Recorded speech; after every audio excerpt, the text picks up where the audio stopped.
Good morning students. आज हम लोग यहाँ पे डिस्कस करने जा रहे हैं क्लास 8 का एसएसटी का पहला chapter modern era. Students, modern मतलब आप सभी समझ रहे हो, मॉडर्न यानी आधुनिक, जो कि वर्तमान में है। एरा यानी युग। तो हम लोग का जो पहला चैप्टर है जिसको हम डिस्कस करने जा रहे हैं आज की डेट में, this is called modern era, आधुनिक युग। तो इसमें जो पॉइंट हम लोग को पढ़ना है, पॉइंट्स टू कवर, इस चैप्टर में जो हम लोग पॉइंट कवर करेंगे, पहला पॉइंट हम लोग कवर करेंगे हिस्ट्री एंड इट्स क्लासिफिकेशन। मतलब हम इतिहास पढ़ेंगे और उसको इतिहास को किस तरह से पीरियड वाइज क्लासिफाई किया गया है, इसको हम लोग रीड करेंगे। सेकेंड पॉइंट जो हम लोग का है features of the modern age. Modern age जो है, जो आधुनिक युग हमारा चल रहा है, इसके कौन कौन से फीचर्स हैं, इसके अंदर कौन कौन सी बातें हैं। जैसे हमने कुछ यहाँ पे मेंशन भी किया है, जो बातें हम मॉडर्न एरा में पढ़ेंगे, जो इसके फीचर्स हैं, जैसे industrial revolution, urbanisation, nationalism, renaissance movement, socialism, democracy और उसके बाद science and technology. Third point जो हम लोग का रहेगा इस टॉपिक में, ये जो चैप्टर है, इस चैप्टर में जो हम तीसरा पॉइंट कवर करेंगे वो होगा हमारा सोर्सेज ऑफ हिस्ट्री। मतलब जो इतिहास है, जो हमको जानकारियाँ मिल रही हैं, वो कहाँ से मिल रही हैं, उसका स्रोत क्या है, उसका सोर्स क्या है, इसको हम लोग पढ़ेंगे। कौन कौन से सोर्सेज हो सकते हैं? Literary source, government record, then survey report और कुछ अदर मीन और कुछ दूसरे माध्यम। और लास्ट पॉइंट जो हमारा होगा इस चैप्टर का, जिसको हम कवर करेंगे, वो है हमारा हिस्ट्री एंड इट्स इंटरप्रिटेशन। मतलब इतिहास और उसका व्याख्यान। कौन जो इतिहास लिखा गया, तमाम तरह के साइंटिस्ट आपस में बैठे होंगे, लेखक बैठे होंगे, विचारक बैठे होंगे, उन्होंने अपने अपने विचार रखे होंगे। तो किस वैज्ञानिक के हिसाब से या किस विचारक के हिसाब से इतिहास को किस प्रकार से कन्वर्ट किया गया, वो सारी चीज़ हम चौथे पॉइंट में शुरू करेंगे।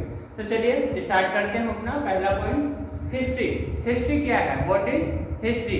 तो सिंपल सी बात है, अगर कोई आपसे हिस्ट्री के डेफिनेशन पूछता है व्हाट इज हिस्ट्री, तो आप सिंपल बता सकते हो उसको, the study of human development is called history.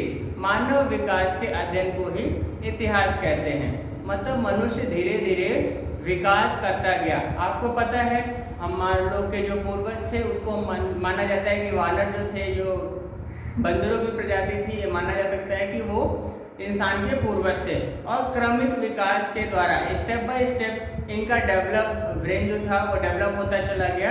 और आज मॉडर्न एज में, टेक्नोलॉजी की दुनिया में आज हम इस प्रकार से खड़े हैं। तो हम लोग इतिहास की जैसे ही बात करते हैं, तो study of human development is called history. Simple एक लाइन की डेफिनेशन है, आप इसको याद कर सकते हो। देन इट्स क्लासिफिकेशन, फिर उसके बाद उसका क्लासिफिकेशन कैसे गया, उसको अलग अलग भाग में बांटा कैसे गया।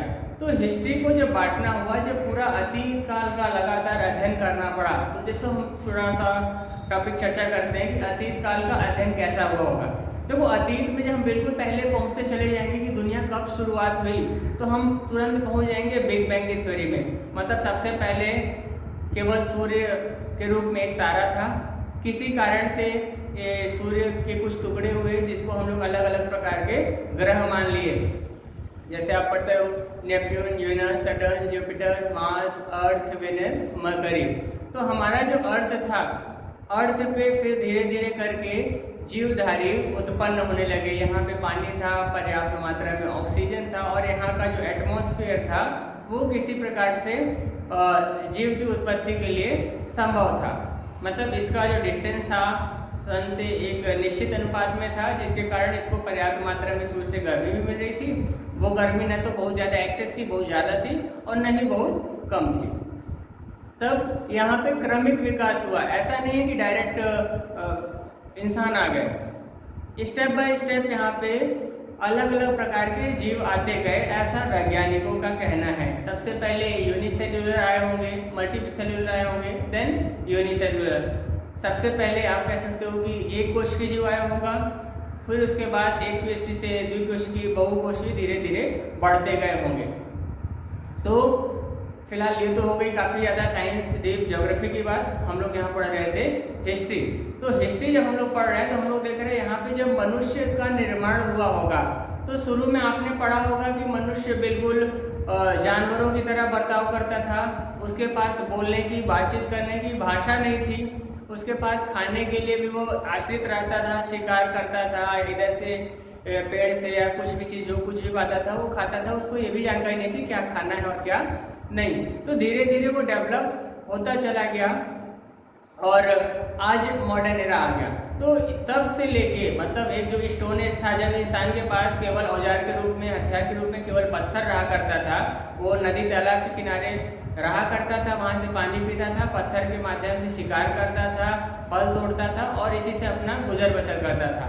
तो तब से लेके आज तक का अगर अध्ययन करना है तो ये संभव नहीं है कि उसको बिना कैटेगराइज किए, बिना उसको क्लासीफाई किए हम पढ़ सकें। तो इसके लिए हम लोगों ने क्या किया, यानी जो हिस्टोरियन थे, जो इतिहासकार थे, उन्होंने हिस्ट्री को बांट दिया। हिस्ट्री को बांटने के लिए भी अलग अलग जो हिस्टोरियन है उनकी अलग अलग इंटरप्रिटेशन है, सभी का अलग अलग व्याख्यान है। फिलहाल जो हम लोग इंटरप्रिटेट करते हैं, जो हम लोग व्याख्यान देते हैं, उसके अकॉर्डिंग ये है कि हिस्ट्री को हमने 3 भागों में बांटा। कितने भागों में बांटा स्टूडेंट्स? हाँ, 3 भागों में। कौन कौन सा होगा? हिस्ट्री को हमने 3 भागों में कैटेगराइज कर दिया, 1 2 3। पहला वाला होगा आपका एंशिएंट, दूसरा होगा आपका मेडिवल और तीसरा होगा जो आप पढ़ने जा रहे हो मॉडर्न। ठीक है स्टूडेंट्स? तो हिस्ट्री को हम लोगों ने 3 पार्ट में डिवाइड कर दिया। पहला हम लोगों ने एंशिएंट मान लिया। एंशिएंट मतलब जो बहुत प्राचीन, बहुत पुरानी घटना है। जैसे हमने आपको बताया स्टोन एज की बात, मतलब जब इंसान का दिमाग पूरी तरह से विकसित नहीं हुआ था, जब इंसान विकास करने वाला था। जैसे उसी टाइम औजार के रूप में केवल इंसान के पास पत्थर रहा करता था, नदी तालाब के किनारे रहता था, वहीं से पानी पीता था, जंगल से जो कुछ भी मिल जाता था उसको खाता था और गुजर बसर करता था। उसके पास न तो रहने के लिए मकान था, न खाना पकाने के लिए आग थी, न तो गाड़ी चलाने के लिए बैलगाड़ी थी, कुछ भी नहीं था, न तो पहनने के लिए कपड़ा था। तो इंसान और जानवर में उस समय बिल्कुल भी अंतर नहीं था। वो पीरियड था एंशिएंट। तो वो सब हम पढ़ते हैं एंशिएंट हिस्ट्री में। यहाँ से लेके आग की खोज, पत्थर से औजार की खोज, लोहे की खोज, तांबे की खोज और बैलगाड़ी की खोज यानी पहिए की खोज, ये सारी चीज़ें जितना भी आप पढ़ोगे वो सब आएगा एंशिएंट में। फिर जब धीरे धीरे इंसान सभ्य हो गया, ये लगभग 5th to 7th सेंचुरी की बात है, 5वीं से 7वीं शताब्दी की बात है। 5वीं से 7वीं शताब्दी से पहले तक का जितना भी अध्ययन हम करते हैं वो सारा अध्ययन हमारा एंशिएंट हिस्ट्री में आता है। फिर 5वीं शताब्दी की बात करते हैं। अब शताब्दी आप समझो कुछ इस तरह से, जैसे प्रेजेंट टाइम में ईयर जो चल रहा है 2020, तो जो 5th सेंचुरी की हम बात करेंगे तो 5th सेंचुरी मतलब ईयर 500 होगा। मतलब अगर 1 सितंबर है तो वहाँ पे लिखोगे 1 सितंबर सन 500। तो सन 500 के पहले की जो बात कर रहे हैं हम लोग, उसको लगभग मान सकते हैं हम कि वो एंशिएंट हिस्ट्री में आएगा। और सन 500 के बाद की जितनी भी जानकारी हम लोग लेंगे, वहाँ से लेके लगभग 15th सेंचुरी तक, 15th सेंचुरी यानी लगभग 1599 या 1600 तक, इस समय ये जो है ईयर 500 से लेके ईयर 1600 तक, लगभग ये वाला जो पीरियड आपका रहेगा वो आपका मेडिवल पीरियड रहेगा। इसको आप कह सकते हो एंशिएंट मतलब प्राचीन इतिहास, फिर मेडिवल यानी मध्यकालीन इतिहास, और देन उसके बाद 15th मतलब 16th सेंचुरी लगभग 1600 ईस्वी से लेके वर्तमान आज जब हम बात कर रहे हैं इतिहास की, तब से लेके आज तक का जो समय होगा वो हमारा मॉडर्न एरा में आएगा, वो हमारा आधुनिक युग में आएगा। उसको हम लोग मॉडर्न हिस्ट्री में पढ़ेंगे। तो 3 भागों में जब इसको हम लोगों ने कैटेगराइज कर लिया, तो इसको रीड करना, समझना, उस टाइम की बातें करना सब काफ़ी आसान हो गया। देखो स्टूडेंट्स, आप लोग को पढ़ाने के लिए भी हिस्टोरियंस ने इसको 3 भाग में कैटेगराइज किया। जो एंशिएंट है इसको आप क्लास 6 में पढ़ लेते हो, जब इसके बाद मेडिवल आता है उसको क्लास 7 में पढ़ लेते हो, और जो मॉडर्न आता है वो क्लास 8 से शुरू होता है। तो इस कारण क्लास 6 के बच्चे हमेशा एंशिएंट हिस्ट्री पढ़ते हैं, बिल्कुल प्रारंभ की घटनाएं, 7th वाले उसके बाद की घटनाएं पढ़ते हैं, और 8th वाले मॉडर्न आजकल की घटनाएं पढ़ते हैं। देखो ये जो एंशिएंट, मेडिवल, मॉडर्न, ये जो टाइम पीरियड बांटा गया, उसमें कई सारे कारण हैं। मतलब किसी एक निश्चित मतलब प्राकृतिक घटना कोई हो सकती है, किसी के ऊपर कोई आक्रमण हो सकता है। इन सब के कारण जब सामाजिक या राजनीतिक रूप से या लोगों के जीवन में किसी प्रकार का अचानक से परिवर्तन हुआ हो, उसी समय को हम इतिहास में एक क्रांति का समय मान लेते हैं और वहीं से नया इतिहास लिखा जाता है। तो हम लोग कह सकते हैं एंशिएंट के बाद मेडिवल आया होगा। मेडिवल ये वो समय था जब राजशाही व्यवस्थाएं बढ़ रही थी। मतलब पहले का जो टाइम था एंशिएंट, वहाँ हर इंसान अपने आप में राजा है, वो पूरी तरह से स्वतंत्र रहा करता था। लेकिन जब मेडिवल की बात आती है तो मेडिवल में यहाँ पे एक राजा रहता था, वो सबके ऊपर नियंत्रण रखता था, एक नियम कानून चलाता था, लोगों के बीच न्याय बनाता था, सामंजस्य बनाता था, उसी के माध्यम से मार्केट चला करती थी, ब्याज या कर ये सारी चीजें लिया करता था। और उसके बाद जब मॉडर्न पीरियड आया तो ठीक है स्टूडेंट्स, अब हम एंशिएंट और मेडिवल की चर्चा नहीं करेंगे, ये लेक्चर काफी बड़ा हो जाएगा। अब हम बात करेंगे अपने मॉडर्न की। तो आप लोगों ने पहला पॉइंट देखा, पहला पॉइंट जो हमारा था वो हिस्ट्री एंड इट्स क्लासिफिकेशन था। इतिहास क्या है? Study of human development is called history. मानव विकास के अध्ययन को ही इतिहास कहेंगे। इट्स क्लासिफिकेशन, उसका जो क्लासिफिकेशन था वो 3 भागों में था, एंशिएंट हिस्ट्री, मेडिवल हिस्ट्री और modern history. Modern history class 8 में हम लोग अब पढ़ने जा रहे हैं। इसके बाद बात आती है फीचर्स ऑफ मॉडर्न एज। आज का ये जो आधुनिक युग है पुराने युग से किस प्रकार से बेहतर है, उसमें पुराने टाइम से मेडिवल से क्या क्या चेंजेस है। देखो मेडिवल में जब शासन राजा किया करता था तो राजा का शासन कभी भी पूरी तरह से नियमबद्ध नहीं रहा करता था, मतलब वो पूरी तरह से संवैधानिक रूप से नहीं चलते थे। राजा का उस टाइम की मेंटल कैपेसिटी, मूड जिस तरह का रहा करता था, राजा उस तरह का न्याय सुना दिया करता था। जैसे राजा कभी काफी खुश है तो कोई व्यक्ति काफी घृणित कार्य किया है, चोरी किया है या किसी का मर्डर किया है, तो भी अगर राजा खुश है तो राजा न्याय सुना दिया करता था, समझा बुझा के उसको छोड़ दिया करता था, चलो जाओ दोबारा मत करना। और अगर राजा का मूड कई बार काफी अपसेट रहा करता था, राजा काफी परेशान है, तो कोई व्यक्ति छोटी सी भी गलती किया हुआ है तो राजा तुरंत उसको फांसी पे चढ़ाओ, सजा दे दिया करता था। तो ये सारी प्रॉब्लम्स मेडिवल हिस्ट्री में काफी ज्यादा रही, लोगों को बीच से कटवा दिया गया और कई बार आपने देखा होगा दीवारों में चुनवा दिया गया। इस तरह की सजाएं राजा लोग दिया करते थे। और इसके साथ ही कई सारी चीजें हैं, प्रॉपर तरीके से उनका डॉक्यूमेंटेशन नहीं रहा करता था, राज्य को पूरी तरह से राजा संचालित नहीं कर पाया था। साइंस एंड टेक्नोलॉजी में दुनिया काफ़ी पीछे थी, ये मेडिवल की बात है। जब मॉडर्न पीरियड की बात करते हैं, हमारे देश अपनी कंट्री इंडिया की हम बात करते हैं, तो हमारे देश में जब ब्रिटिशर्स का आगमन हुआ, जैसे ही लगभग 1600 ईस्वी की हम बात करते हैं, 1600 ईस्वी में आपको पता होगा ब्रिटिश ईस्ट इंडिया कंपनी का सेटलमेंट हमारे भारत में हुआ। ब्रिटिश ईस्ट इंडिया कंपनी स्थापित हुई हमारे भारत में। तो जैसे ही ब्रिटिशर्स हमारे यहाँ हैं तो इस कारण ब्रिटिशर्स के कारण हमारे देश में कई सारे परिवर्तन आए।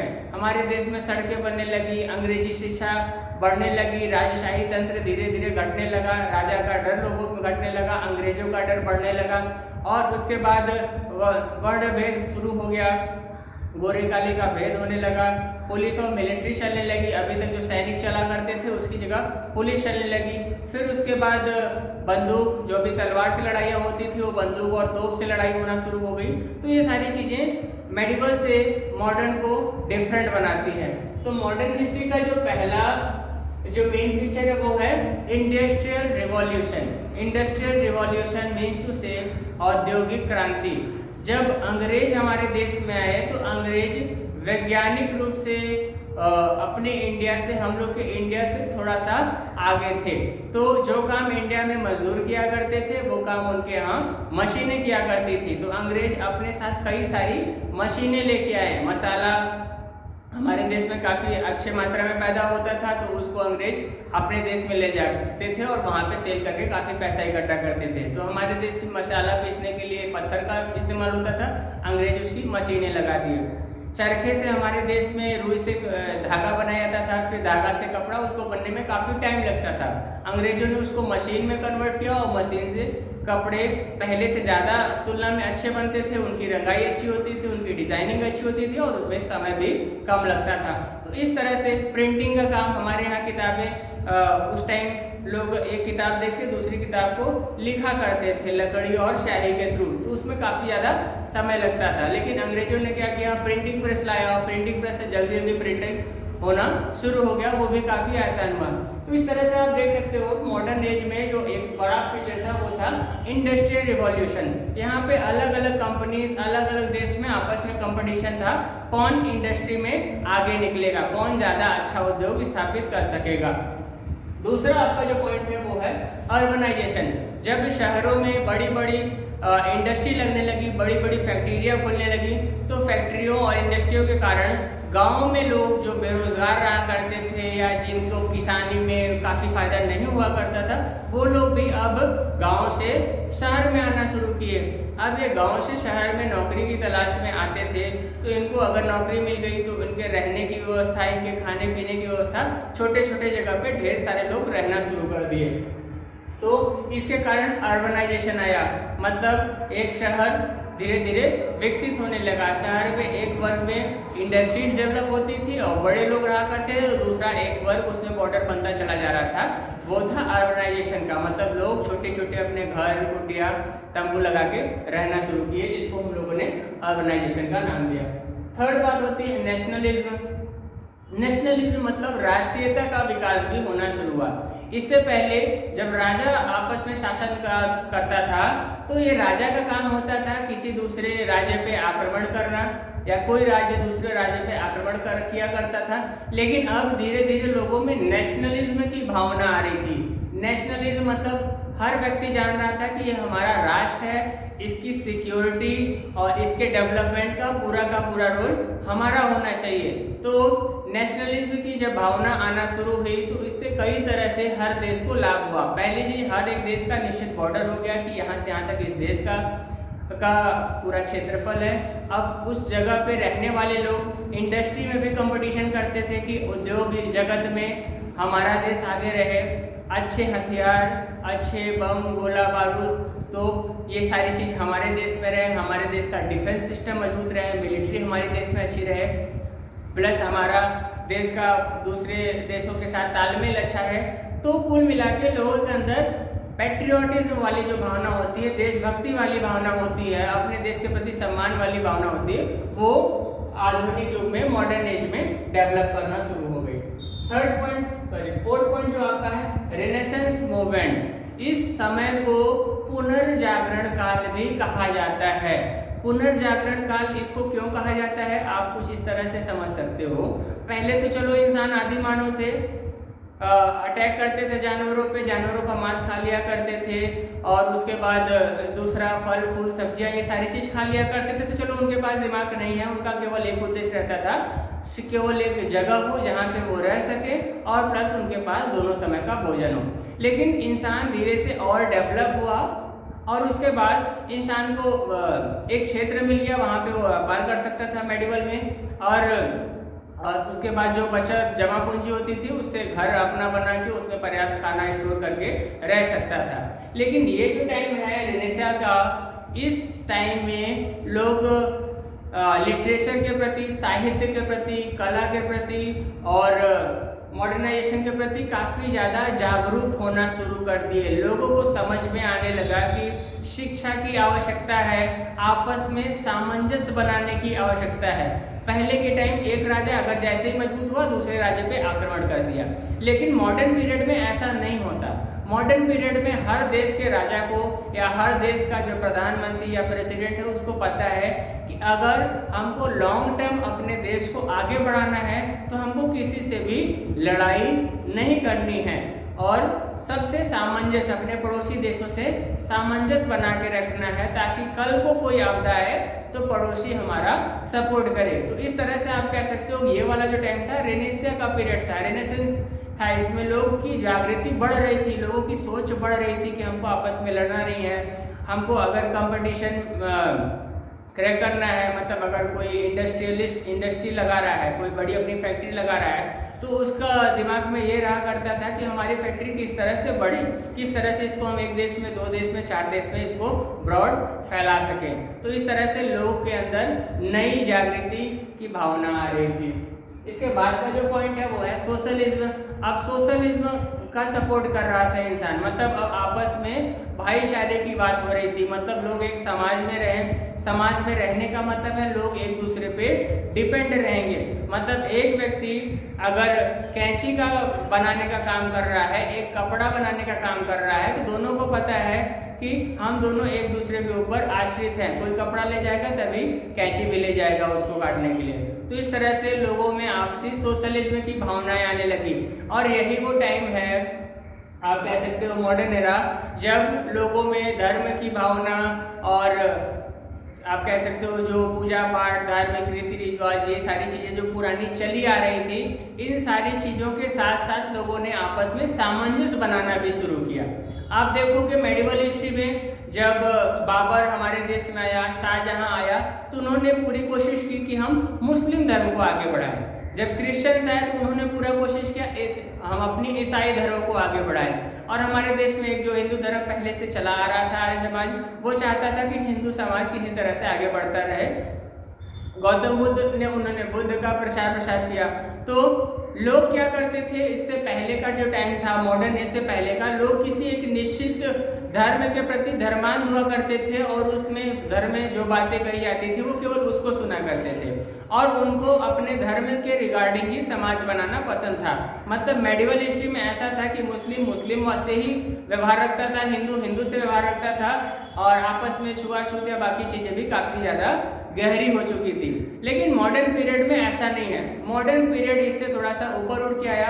यहाँ पे सोशलिज्म की भावना है। सोशल मीन्स टू से, यहाँ पे जैसा आपने नारा सुना, हिंदू मुस्लिम सिख ईसाई सब आपस में भाई भाई, तो इस तरह से सोशलिज्म बढ़ा। लोग आपस में जुड़ना शुरू हुए और लोगों ने धर्म, जाति, रंग, इन सब चीज़ों को इग्नोर किया और जिनके एक प्रकार से जिनका सेंटेंस, जिनके थॉट्स, जिनके विचार आपस में मिला करते थे, आपस में लोग एक दूसरे के ऊपर आश्रित रहे और अच्छे व्यवहार से मिलजुल के रहना शुरू कर दिए। इसके बाद आती है डेमोक्रेसी। इसके पहले राजा का शासन रहता था, मैंने आपको बताया, राजा जो चाहे वो कर सकता है, लेकिन ऐसा नहीं है।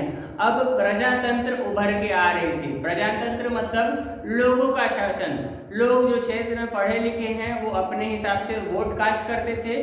कुछ लोग वोट के लिए खड़े होते हैं इलेक्शन में और जिसको सबसे ज़्यादा पब्लिक सपोर्ट करती है वही रूल करता है और सभी पब्लिक की बातों को ध्यान में रख के उनके हित के लिए नियम बनाता है ताकि समाज में सब कुछ आसानी से चल सके। तो इस तरह से आप देख सकते हो मॉडर्न एज में सोशलिज्म, डेमोक्रेसी, इसका विकास हुआ। लास्ट पॉइंट है साइंस एंड टेक्नोलॉजी। तो आप लोग को पता ही है कि जैसे जैसे मनुष्य विकास करता गया वैसे विज्ञान और तकनीकी के माध्यम में भी इंसान जो था काफ़ी आगे पहुंचता चला आ रहा है। आज आप देख रहे हो जितने भी देश हैं, हर देश के पास अपने देश के लिए पर्याप्त खाने पीने की व्यवस्था है, टेक्नोलॉजी है, यातायात की सुविधा है, संचार की सुविधा है, अपने देश को सुरक्षित रखने की सुविधा है। हर प्रकार की सुविधा, टेक्नोलॉजी हर देश में बढ़ती चली जा रही है।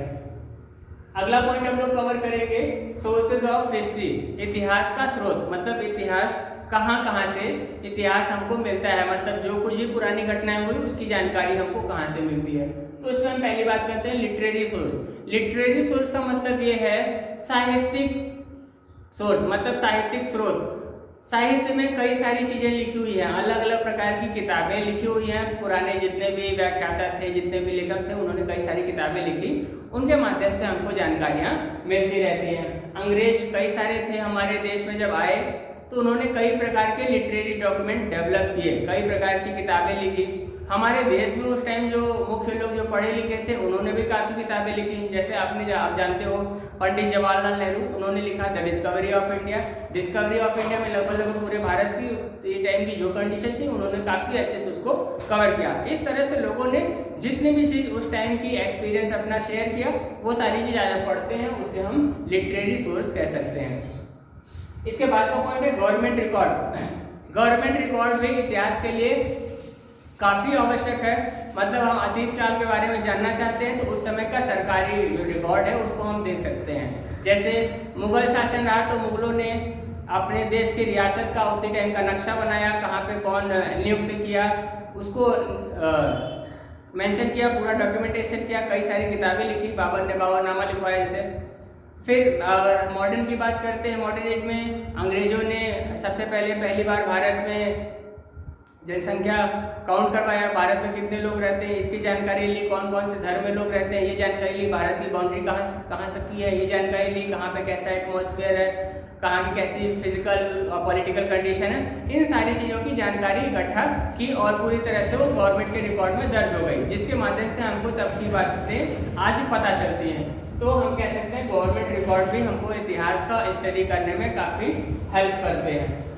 उसके बाद सर्वे रिपोर्ट, अलग अलग प्रकार से अलग अलग शासकों ने, अलग अलग लोगों ने जो हमारे देश में आए, आक्रमण किए और जो लोग हमारे यहाँ रूल किए, उन्होंने कई सारे सर्वे कराए। उन सर्वे का रिपोर्ट देख के भी हम जानकारी ले सकते हैं। जैसे हमारे देश में हर साल पंचवर्षीय योजनाएं चलती हैं, 10-10 साल पे जनसंख्या की गणना होती है, लोगों के पास कितनी आर्थिक रूप से लोग किस स्तर पे हैं, ये सारा रिकॉर्ड अपडेट किया जाता है। तो इन रिकॉर्ड के माध्यम से भी हम इतिहास की जानकारी ले सकते हैं।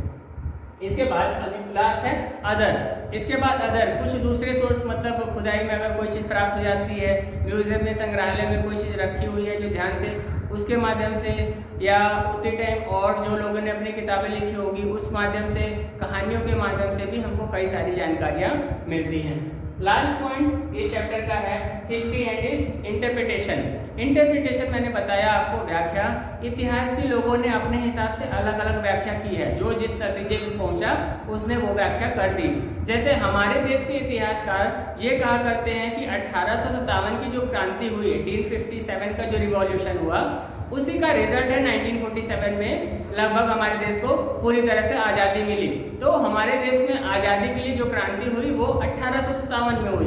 और आपको पता है 1857 में मंगल पांडे, जो कि मेरठ में पुलिस हुआ करते थे, उन्होंने विरोध किया क्योंकि सैलरी कम थी वहाँ पे, और जो उनको बंदूक की जो गोली मिल रही थी, शायद मान्यता थी उसमें गाय और सुअर पर चर्बी मिलाई गई थी। गाय और सुअर का मतलब यहाँ पे है, गाय को हिंदू धर्म के लोग माता मानते हैं, तो गाय की चर्बी लगी है तो उसको दांत से निकालना वो हिंदुओं के बस में, और इनफैक्ट मंगल पांडे जो कि ब्राह्मण हुआ करते थे उनके लिए तो संभव नहीं था।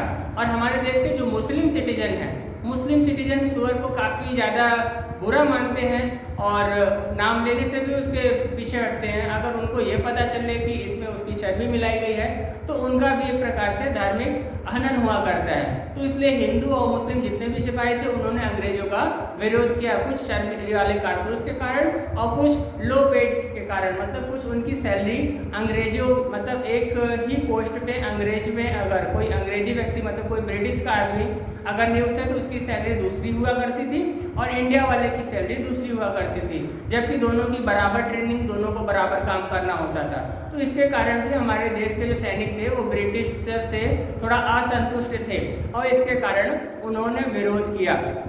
तो 1857 का ये जो विरोध था और इसके कारण मंगल पांडे को जब फांसी की सजा सुनाई गई तो इसके कारण हमारे देश में पर्याप्त रोष उठा। हमारे देश के जो हिंदू मुस्लिम जितने भी लोग थे सब लोग अंग्रेजों के खिलाफ होना शुरू हुए और ये एक प्रकार से उस टाइम क्रांति मानी गई। कई सारे जो बड़े बड़े शासक थे उन्होंने भी अंग्रेजों का विरोध किया और अंग्रेजों को पूरी तरह से हिला दिया। लेकिन यही चीज़ अगर अंग्रेजी इतिहासकार की माने तो अंग्रेजी इतिहास जो है उसको सिपाही मिलिट्री केवल मानते हैं। उनके हिसाब से ये जो सिपाही है, सिपाहियों का थोड़ा सा गर्मजोशी में सिपाहियों ने इस तरह का फैसला लिया और सिपाहियों का केवल एक विरोध था, ये पूरी तरह से जन विरोध नहीं था और इसको दबाने में अंग्रेजी शासन पूरी तरह से काबिल थी। अंग्रेजों के जो विख्याता थे, जो इंग्लिशमैन का क्रिटिशन हुआ, उन्होंने कुछ इस प्रकार से बताया कि नहीं ऐसा नहीं है, 1857 की जो क्रांति जो आप उसको क्रांति नाम देते हो वो क्रांति नहीं थी, वो केवल छोटा सा सिपाही विद्रोह था जिसको हम लोगों ने पूरी तरह से दबा दिया। तो लिटरेरी सोर्स में भी अलग अलग इतिहासकार अपना अलग अलग इंटरप्रिटेशन देते हैं। तो स्टूडेंट्स, आप लोगों ने ये वीडियो पूरी तरह से देखा, आज का जो पहला चैप्टर कवर कर रहा है। आई होप आपको बुक के सारे टॉपिक अच्छे से कवर हो गए होंगे। इसके बाद भी अगर कोई प्रॉब्लम जाती है तो आप कमेंट में वो सारी चीज़ें मुझसे डिस्कस कर सकते हैं। आज के लिए इतना ही, थैंक यू।